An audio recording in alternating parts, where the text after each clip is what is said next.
Assalamualaikum warahmatullahi wabarakatuh. Tuan-tuan dan puan-puan yang dikasihi oleh Allah Subhanahu taala, hari ini saya akan berkongsi berkaitan dengan 3 tanda hati yang masih hidup.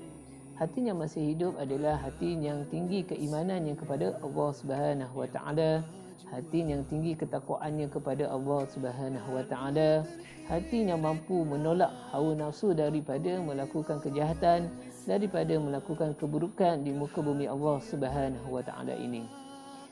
Baik, yang pertama adalah hati yang masih hidup adalah hati yang masih bergetar, hatinya masih teralun apabila diucapkan kalimah Allah, apabila dia berzikir dan apabila dia membaca Al-Quran serta apabila dia melakukan ibadah-ibadah yang lain. Ia seperti mana dalam firman Allah Subhanahu wa taala, A'udzubillahi minasyaitonirrajim. Innamal mu'minuna allazina idza dzukirallahu wajilat qulubuhum. Sesungguhnya orang-orang yang beriman itu adalah mereka yang apabila disebutnya kalimah Allah Subhanahu wa taala, gemetarlah hati mereka. Itu yang pertama.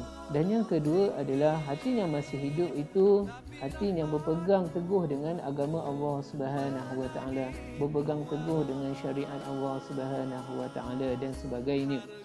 Dan dia tidak takut untuk menyatakan perkara yang benar, perkara yang hak, dan dia tidak takut kecuali Allah Subhanahu wa taala. Ini seperti mana sabda Rasulullah sallallahu alaihi wasallam. Sesungguhnya di bumi Allah ini terdapat benjana-benjana, iaitu hati-hati hamba-Nya.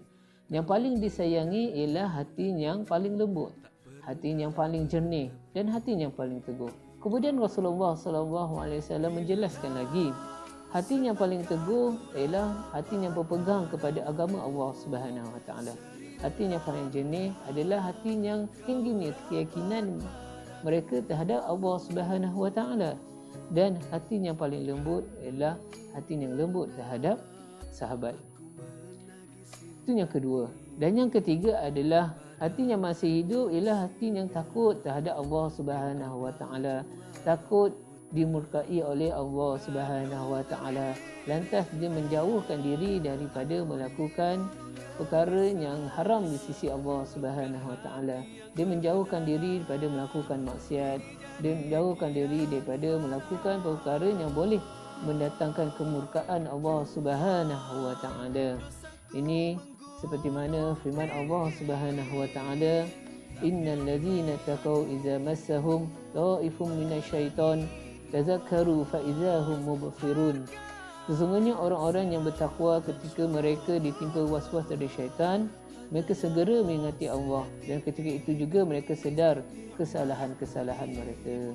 Tentang ini 3 perkara yang mana jika ada dalam diri kita, insya-Allah hati kita masih hidup lagi, dan kita perlu jaga dia supaya dia tidak mati, supaya keimanan kita tetap tinggi, supaya kita tidak masuk dalam hati-hati yang terpesona dengan tipu daya hawa nafsu dan syaitan.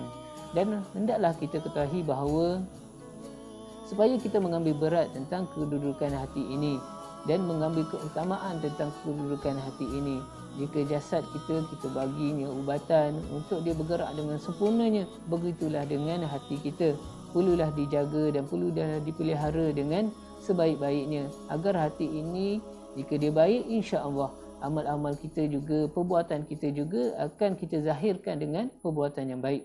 Seperti mana sabda Rasulullah sallallahu alaihi wasallam, manusia itu 2 matanya ibarat petunjuk, 2 telinganya sebagai isyarat, lisannya sebagai penterjemahan, 2 tangannya sebagai sayap, 2 kakinya ialah sebagai postman, hatinya sebagai raja. Kalau rajanya baik, maka baiklah bala tenteranya. Maka kalau hati kita ni baik, tuan-tuan, insya-Allah perbuatan kita juga akan kita zahirkan dengan perbuatan yang baik. Okay? Kita akan melakukan perbuatan-perbuatan ataupun bersifat dengan sifat-sifat yang mahmudah, bersifat yang baik, dan kita jauh daripada sifat yang keji, sifat yang hina, iaitu sifat yang mazmumah, iaitu sifat yang sombong, sifat yang dengki dan sebagainya.